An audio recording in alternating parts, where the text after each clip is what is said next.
Hi అండి, welcome to our channel Hasni tailoring. ఈరోజు video ఏంటంటే కాలర్ నెక్ డ్రెస్సెస్కైనా, హై నెక్ డ్రెస్సెస్కైనా ఆర్ బ్లౌజెస్కైనా వేటికైనా సరే ఫ్రంట్ నెక్ స్లిట్ ఈజీగా కటింగ్ అండ్ స్టిచ్చింగ్ ఈరోజు వీడియోలో చెప్తానండి. ఎవరికైనా అర్థం కాకపోతే కామెంట్ చేసి అడగొచ్చు.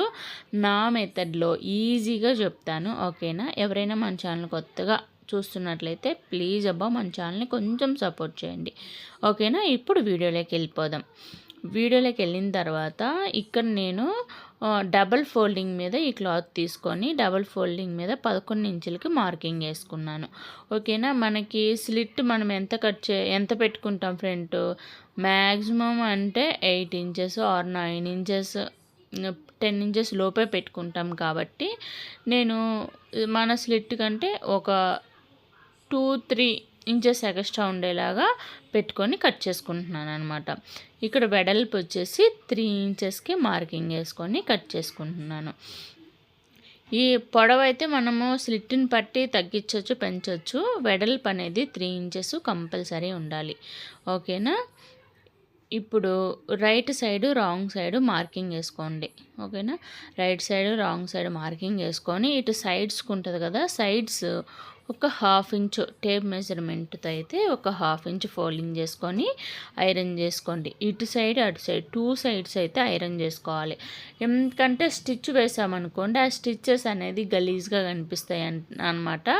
ఐరన్ చేసుకుంటే నీట్ ఫినిషింగ్ వస్తుంది మనకి, అంటే ప్రొఫెషనల్స్ స్టిచ్ చేసినట్టుగా నీట్గా వస్తుంది అనమాట, ఓకేనా? 2 సైడ్స్ ఐరన్ చేసిన తర్వాత వాటి రెంటిని మధ్యలోకి ఫోల్డింగ్ చేసి దాన్ని ఇంకొక ఐరన్ చేసేయండి.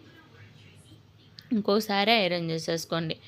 ఐరన్ బాక్స్ టైలరింగ్ చేసే వాళ్ళ దగ్గర ప్రతి ఒక్కరి దగ్గర ఉంటుందండి. ఇప్పుడు టైలరింగ్ చేసే వాళ్ళ దగ్గరే కాదు, మ్యాక్సిమం అందరి ఇళ్ళలో ఉంటుంది. కాబట్టి ఐరన్ బాక్స్కి ఏమీ కొరవ ఉండదు అనమాట, ఎవరి ఇళ్ళైనా ఉంటుంది.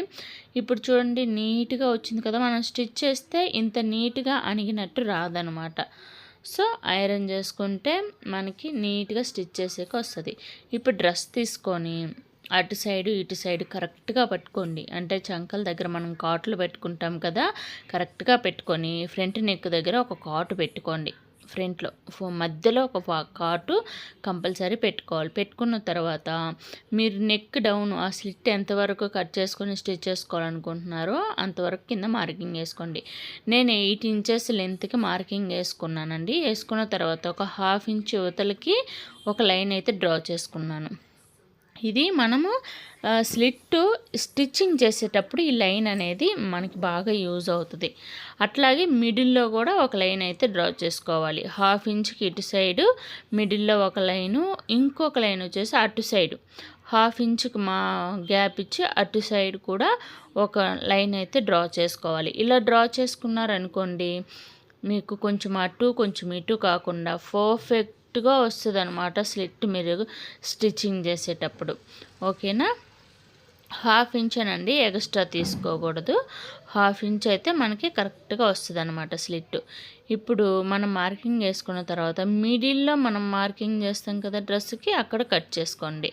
కట్ చేసుకున్న తర్వాత ఇక్కడ నేను చూపిస్తున్నట్టుగా ఈ మూలకి ఒక కట్టు, ఆ మూలకి ఒక కట్, మిడిల్లో ఒక గోపురం లాగా ఉంటుంది, దాన్ని అట్లాగే రావాలన్నమాట.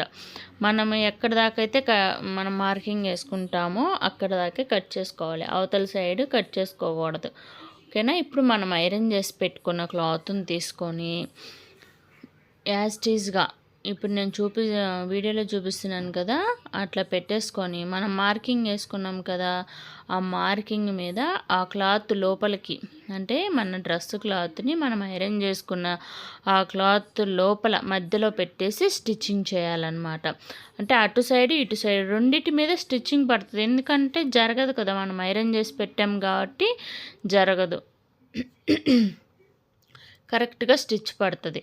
ఇప్పుడు మిడిల్లోకి వచ్చేసరికి డ్రెస్ని అంతా ఇప్పుడు స్ట్రైట్గా చేసేసి స్లిట్ని ఇట్లా నేను వీడియోలో చూపిస్తున్నట్టుగా స్టిచ్ చేశారనుకోండి, మీకు ఎక్కడ ఉగ్గు రాకుండా స్టిచ్ అనేది నీట్గా పడిపోతుంది అనమాట. ఇలా నేను చెప్పినట్లుగా మీరు స్టిచ్ చేశారనుకోండి, చాలా నీట్గా పర్ఫెక్ట్గా స్లిట్ అనేది మీరు కట్ చేసుకొని స్టిచ్చింగ్ చేసుకోవచ్చు అనమాట, ఓకేనా. ఇంకా ఏమైనా డౌట్స్ ఉన్నా కూడా కామెంట్ చేయొచ్చు, లేకపోతే ఇంకా మీకు ఎలాంటి వీడియోస్ కావాలన్నా కామెంట్ చేయొచ్చు. ఇప్పుడు స్లిట్ అంతా కుట్టిన తర్వాత ఎక్స్ట్రా వచ్చిన క్లాత్ని అయితే కట్ చేసుకోండి. ఇట్లా స్లిట్ అంతా కుట్టిన తర్వాత ఇట్లా మనకి స్ట్రైట్ వచ్చేస్తుంది అనమాట. చూడండి, ఓపెన్ చేస్తే స్ట్రైట్ వచ్చేస్తుంది. ఇప్పుడు ఈ డ్రెస్ క్లాత్ ఏంటంటే మొత్తము జిగ్జాగ్ టైప్‌లో కలర్ అంతా ఒకేలాగా వచ్చింది. మీకు నేను కుట్టిన స్లిట్ కనిపించదు అనేసి మార్కింగ్ ఏస్తున్నాననమాట. అంటే మార్కింగ్ పీస్ తోటి మీకు కనిపించాలని. ఇప్పుడు రెండిటిని నేను ఇక్కడ ఒక పిన్ పెట్టాను కదా! నేను ఎక్కువ పిన్స్ అయితే యూజ్ చేయనండి. మీకు అర్థం అవ్వాలని పిన్ పెడుతున్నాను. పిన్ ఆ మధ్యలో పెట్టిన తర్వాత నేను ఇట్లా ఎలా అయితే చూపిస్తున్నానో అటు సైడ్ కింద దానికి కూడా ఇటు సైడ్ క్లాత్ అనేది వెళ్ళిపోవాలన్నమాట.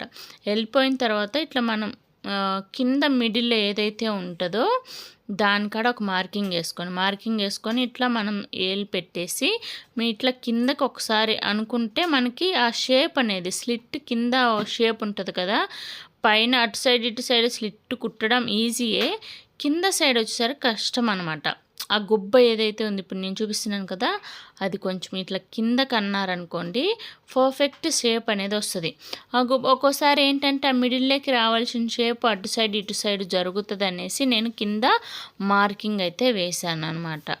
కరెక్ట్గా మనకి మిడిల్లోకి ఆ షేప్ రావాలి అనేసి, కోన్ షేప్ రావాలి అనేసి. సో కోన్ షేప్ అయితే నీట్గా వచ్చింది, చూసేవారు కదా. ఆటోమేటిక్గా మనం కుట్టంగానే రాదండి, మనం అడ్జస్ట్ చేసుకోవాలి, కొంచెం టైం పడుతుంది. డైలీ స్టిచ్ చేసే వాళ్ళకైతే ఈజీగా అయిపోతుంది. చూసారు కదా, నీట్గా వచ్చిందనమాట కింద కోన్ షేప్. స్లిట్ కూడా చాలా బాగా వచ్చింది. మీరు ఒకసారి ట్రై చేసి చూడండి. రాకపోతే ఇంకా ఈజీగా ఎలా స్టిచ్ చేసుకోవాలో ఇంకొక వీడియోలో చెప్తాను నేను. ఓకేనా. ఇలాంటి స్లిట్టే కాకుండా కోన్ షేప్ వచ్చే స్లిట్టే కాకుండా ఇంకా ఏమైనా కావాలి వీడియోస్ అంటే నాకు కామెంట్ చేసి అడగొచ్చు మీరు. ఓకేనా. చూడండి, స్లిట్ అయితే ఎంత నీట్గా వచ్చిందో. ఇప్పుడు మనం ప్రెస్ బటన్స్ అయినా పెట్టుకోవచ్చు, లేకపోతే గుండీలైనా పెట్టుకోవచ్చు అనమాట. చూడండి, బ్యాక్ సైడ్ అనమాట ఇది.